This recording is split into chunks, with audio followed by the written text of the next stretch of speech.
Hello, welcome to another edition of Story Behind the Stories. Today I'm going to be discussing the story of Michael. Um, his nickname was Ash, but he really insisted that I call him Michael when we met him, and so I'm going to refer to him as Michael throughout the whole video. I remember meeting him in the Tower District. I was going down the street with Jeremy. We were looking for people who would be willing to talk with us, who would be willing to share the story with us. And I remember he was walking towards us down the street. And I will never forget the look that he had on his face. He looked down, he looked a little worried, he looked really confused.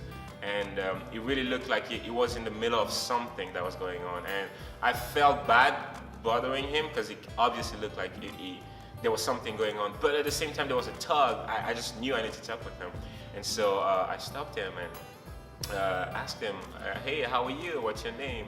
What is going on? And I explained to him what we're doing, what we're in the process of doing, and asked him if he would be willing to share a little bit with us, which he did. And I'm so thankful that he did, because his story really was about to move us in ways we did not expect. And so Michael Ash was a foot traveler. So he goes from town to town and travel with everything he needs in his bag, in his packing bag. He had his food, he had his little tent, so he can basically stop anywhere in any city and spend some time there and just go on. And unfortunately, he happened to go through Fresno, and it was his first time ever through Fresno. And I think this happened just a couple of days before we ran into him. The night in which he stopped in Fresno to be here, basically, in his path, he got attacked. And everything was taken from him, his tent, his clothes, the little bit of money that he had, his food. And it was just really tragic, because when we ran into him, he didn't know what to do. He didn't know people, he didn't have any family around, and so he was basically on the street with nothing, with no one to go to and nothing in his hands. And it was just a very heartbreaking moment to hear that story. Yet, in the midst of that story, Michael just shone with such a spirit, such a beautiful spirit into the conversation. He started expressing how he really wanted to, while he's here in Fresno and while he's figuring things out, how he wants to have an impact on the community, how he wants to be able to help some of the people in the street, maybe stop smoking drugs and things like that. And he even had a whole message for the people who work in the city council, the officers, and things they could do to improve the city. So he had a very bright mind, a really sharp mind, but it was just heartbreaking to see him going through such things. And just to imagine that someone will dare to rob from him the little that he had. And so I decided to use that for the story. And basically the story for this video, which is called Homeless, was basically what happened. I was starring in this video as a homeless person and walking through the alleys of downtown Fresno. I got attacked, I got mugged, and eventually I got shot.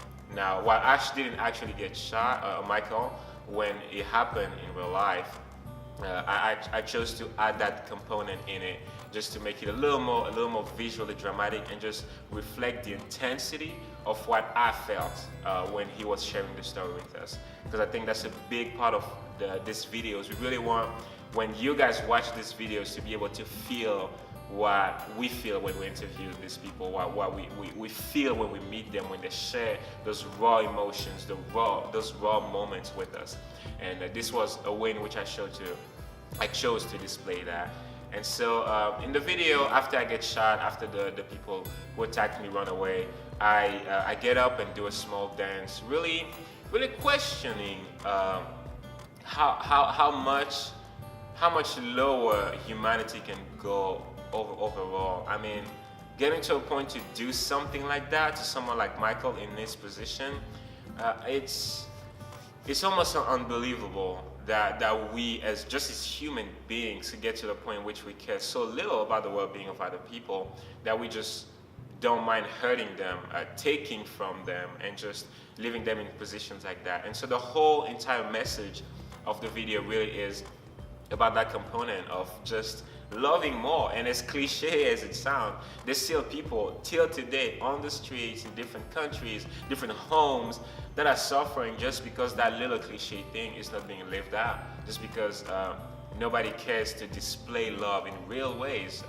to connect with people in real ways, and just to care just for another human life enough to not want to hurt it or harm it. And so that was kind of the whole message of the video, just to spread love and cultivate a culture in which one person at a time we really can start changing that cycle of hate, of hatred, of violence that is happening, and just share love instead with the people next to us, and maybe with the person in the street, the person that we wouldn't stop to talk to, and then one person at a time reverse that cycle and really start making love the main thing again.